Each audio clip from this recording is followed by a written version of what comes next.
3.5 ವರ್ಷ ಅಜ್ಞಾತವಾಸ ಅನುಭವಿಸಿ ಬಂದಿದ್ದ ಜನಾರ್ದನ ರೆಡ್ಡಿಗೆ ಮತ್ತೆ ಸೆರೆಮನೆಯೇ ಖಾಯಮಾಗಿದೆ. ಒಎಂಸಿ ಗಣಿ ಕೇಸಲ್ಲಿ 7 ವರ್ಷ ಜೈಲು ಶಿಕ್ಷೆ ನೀಡಿ ಸಿಬಿಐ ಕೋರ್ಟ್ ಆದೇಶ ಹೊರಡಿಸಿದೆ.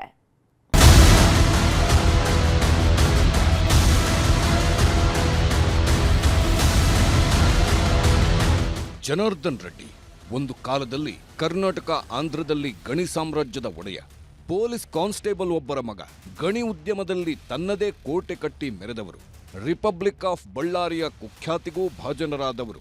ಇಷ್ಟೇ ಅಲ್ಲ, ರಾಜಕೀಯದಲ್ಲೂ ತನ್ನದೇ ಆದ ಛಾಪು ಮೂಡಿಸಿ ಅಷ್ಟೇ ಬೇಗ ಎಲ್ಲವನ್ನೂ ಕಳೆದುಕೊಂಡು ಜೈಲು ಸೇರಿದ್ದೂ ಈಗ ಇತಿಹಾಸ. ಅಕ್ರಮ ಗಣಿ ಪ್ರಕರಣದಲ್ಲಿ 3.5 ವರ್ಷ ಜೈಲು ಸೇರಿ ಅಜ್ಞಾತವಾಸದ ಬಳಿಕ ಮತ್ತೆ ರಾಜಕೀಯದಲ್ಲಿ ಮತ್ತೆ ನೆಲೆ ಕಂಡುಕೊಳ್ಳುವ ಯತ್ನದಲ್ಲಿದ್ದರು.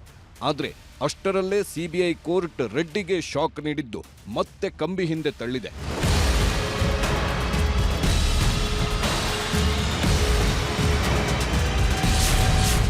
ಒಎಂಸಿ ಗಣಿ ಕೇಸ್ನಲ್ಲಿ ಜನಾರ್ದನ್ ರೆಡ್ಡಿ ಅಪರಾಧಿ.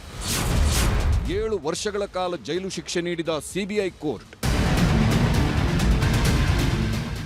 ಓಬಳಾಪುರಂ ಅಕ್ರಮ ಗಣಿಗಾರಿಕೆ ಪ್ರಕರಣದಲ್ಲಿ ಜನಾರ್ದನ್ ರೆಡ್ಡಿ ಅಂಡ್ ಟೀಮ್ ಬರೋಬ್ಬರಿ 884 ಕೋಟಿ ರೂಪಾಯಿ ಅಕ್ರಮ ಎಸಗಿರುವುದು ಸಾಬೀತಾಗಿದೆ. ತೀರ್ಪು ಪ್ರಕಟಿಸಿದ ಆಂಧ್ರದ ನಾಂಪಲ್ಲಿ ಸಿಬಿಐ ಕೋರ್ಟ್ ಒಎಂಸಿ ಕಂಪನಿ ಮಾಲೀಕ ಗಾಲಿ ಜನಾರ್ದನ್ ರೆಡ್ಡಿ, ಒಎಂಸಿ ವ್ಯವಸ್ಥಾಪಕ ನಿರ್ದೇಶಕ ಬಿವಿ ಶ್ರೀನಿವಾಸ್ ರೆಡ್ಡಿ, ರೆಡ್ಡಿ ಆಪ್ತ ಸಹಾಯಕ ಮೆಫಾಜ್ ಅಲಿ ಖಾನ್ ಮತ್ತು ಗಣಿ ಇಲಾಖೆಯ ಅಂದಿನ ನಿರ್ದೇಶಕ ವಿಡಿ ರಾಜಗೋಪಾಲ್, ಅಂದಿನ ಗಣಿ ಇಲಾಖೆ ಸಹಾಯಕ ನಿರ್ದೇಶಕ ದಿವಂಗತ ಆರ್ ಲಿಂಗಾರೆಡ್ಡಿ ಅವರನ್ನ ತಪ್ಪಿತಸ್ಥರೆಂದು ಘೋಷಿಸಿ ಶಿಕ್ಷೆ ವಿಧಿಸಿದೆ.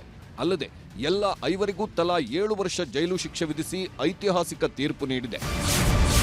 ಇನ್ನು ಪ್ರಕರಣದಲ್ಲಿ ಆರೋಪಿಗಳಾಗಿದ್ದ ಮಾಜಿ ಸಚಿವೆ ಸಬಿತಾ ಇಂದ್ರಾ ರೆಡ್ಡಿ, ಆಗಿನ ಕೈಗಾರಿಕಾ ಕಾರ್ಯದರ್ಶಿ ಕೃಪಾನಂದಂ ಅವರನ್ನ ಪ್ರಕರಣದಿಂದ ಖುಲಾಸೆಗೊಳಿಸಲಾಗಿದೆ. ನಾವು ಏನು ಆರೋಪ ಮಾಡ್ತಾ ಇದ್ವಿ, ಅವರು ಮಲ್ಪಂಗುಡಿ ಪ್ರದೇಶದಲ್ಲಿ ನಾನು ಹೇಳ್ತೀನಿ ಮೈನಿಂಗ್ ಪರವಾನಗಿ ಪಡೆದುಕೊಂಡಾರ. ಆ ಅರಣ್ಯ ನಕ್ಷೆ ಇದೆ, ಬಳ್ಳಾರಿ ಅರಣ್ಯ ನಕ್ಷೆ.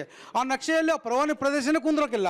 ನಿನಗೆ ಪರವಾನಗಿ ಪ್ರದೇಶನೇ ಕುಂದ್ರಕ್ಕಿಲ್ಲ ಅಂದರೆ ನೀನು ಅಕ್ರಮ ಮಾಡಿದಾಗೆಲ್ಲ ಮೇಲ್ನೋಟಕ್ಕೆ ಇವರು ಒಂದು ಪೊಲಿಟಿಕಲಲ್ಲಿ ಇಂಟರ್ ಸ್ಟೇಟ್ ಬೌಂಡ್ರಿ ಅಂತ ಹೇಳಿ ಸರ್ವೆಗಳು ಮಾಡಿಸಿ ಇದೆಲ್ಲೋ ಒಂದು ಕಡೆ ಗೇನ್ ತೊಗೊಂಬಕ್ಕೆ ಹೋದ್ರು.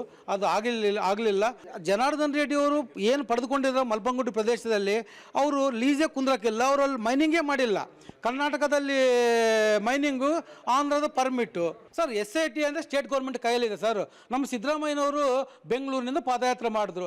ರೆಡ್ಡಿಗಳು ಅಕ್ರಮ ಮಾಡಿದ್ರು, ಗಡಿ ಒತ್ತುವರಿ ಮಾಡಿದ್ರು, 1000 ಕೋಟಿ ಕೊಳ್ಳೆ ಹೊಡೆದ್ರು ಅಂತೇಳಿ ಡ್ಯಾನ್ಸ್ ಮಾಡ್ಕೊಂತ ಹೇಳ್ಕೊಂತ ಬಂದರು.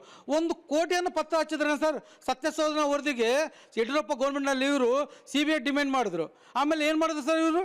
ಎಲ್ಲ ಹೊಂದಾಣಿಕೆ ರಾಜಕೀಯ ಸರ್. ಈ ಹೊಂದಾಣಿಕೆ ರಾಜಕೀಯದಿಂದ ಇಂಥ ಅಕ್ರಮಗಳೆಲ್ಲ ನಡೀತಾ ಇರೋದು. ರೆಡ್ಡಿ ಮನವಿ ತಿರಸ್ಕರಿಸಿದ ಕೋರ್ಟ್. ಜಡ್ಜ್ ಮುಂದೆ ಗಣಿಧಣಿ ಗದ್ಗದಿದ್ದ. ಆರೋಪ ಸಾಬೀತಾಗಿ ಶಿಕ್ಷೆ ವಿಧಿಸುತ್ತಿದ್ದಂತೆ ಗಣಿಧಣಿ ನ್ಯಾಯಾಲಯದಲ್ಲಿ ಗದ್ಗದಿತರಾಗಿದ್ದಾರೆ. ಈಗಾಗಲೇ ನಾನು 3.5 ವರ್ಷ ಜೈಲಿನಲ್ಲಿ ಕಳೆದಿದ್ದು, ಬಳ್ಳಾರಿ ಮತ್ತು ಗಂಗಾವತಿಯ ಜನರು ನನ್ನನ್ನ ಭಾರೀ ಬಹುಮತದಿಂದ ಆಯ್ಕೆ ಮಾಡಿದ್ದಾರೆ. ನಾನು ಸಾರ್ವಜನಿಕ ಸೇವೆಗೆ ಸಮರ್ಪಿತನಾಗಿದ್ದೇನೆ. ದಯವಿಟ್ಟು ಶಿಕ್ಷೆ ಪ್ರಮಾಣವನ್ನ ಕಡಿಮೆ ಮಾಡಿ ಎಂದು ರೆಡ್ಡಿ ಕೋರ್ಟ್ಗೆ ಅಂಗಲಾಚಿದ್ದಾರೆ. ಆದರೆ ಕೋರ್ಟ್ ನಿರಾಕರಿಸಿದೆ. ನಿಮಗೆ 10 ವರ್ಷಗಳ ಶಿಕ್ಷೆಯನ್ನು ಯಾಕೆ ನೀಡಬಾರದು? ನೀವು ಜೀವಾವಧಿ ಶಿಕ್ಷೆಗೆ ಅರ್ಹರು ಎಂದು ತಪರಾಕಿ ಹಾಕಿ ರೆಡ್ಡಿ ಮನವಿಯನ್ನ ತಿರಸ್ಕರಿಸಿದೆ. ಈಗಾಗಲೇ ಜನಾರ್ದನ್ ರೆಡ್ಡಿ ಇದೇ ಪ್ರಕರಣದಲ್ಲಿ 3.5 ವರ್ಷ ಜೈಲು ಶಿಕ್ಷೆ ಅನುಭವಿಸಿ ಜಾಮೀನಿನ ಮೇಲೆ ಆಚೆ ಬಂದಿದ್ರು. ಇದೀಗ ಇದೇ ಪ್ರಕರಣದಲ್ಲಿ ಜೈಲು ಸೇರಿದ್ದು ತನ್ನ ಶಾಸಕ ಸ್ಥಾನಕ್ಕೂ ಕುತ್ತು ಬರೋ ಸಾಧ್ಯತೆ ನಿಚ್ಚಳವಾಗಿದೆ. ಹಣದಾಸಿಗೆ ಭೂಮಿ ಬಗೆದು ಪ್ರಕೃತಿ ನಾಶದ ಜೊತೆಗೆ ಸರ್ಕಾರಕ್ಕೂ ವಂಚಿಸಿದ್ದ ರೆಡ್ಡಿಗೆ ಈಗ ಮತ್ತೆ ಸಂಕಷ್ಟ ಶುರುವಾಗಿದೆ. ತೀರ್ಪು ಪ್ರಶ್ನಿಸಿ ಹೈಕೋರ್ಟ್ ಮೆಟ್ಟಿಲೇರಲು ರೆಡ್ಡಿ ನಿರ್ಧರಿಸಿದ್ದು, ಹೈಕೋರ್ಟ್ ತೀರ್ಪಿನ ಮೇಲೆ ಗಣಿಧಣಿ ರಾಜಕೀಯ ಹಾಗೂ ಸಾಮಾಜಿಕ ಜೀವನ ಅವಲಂಬಿತವಾಗಿದೆ. Bureau report, news 18.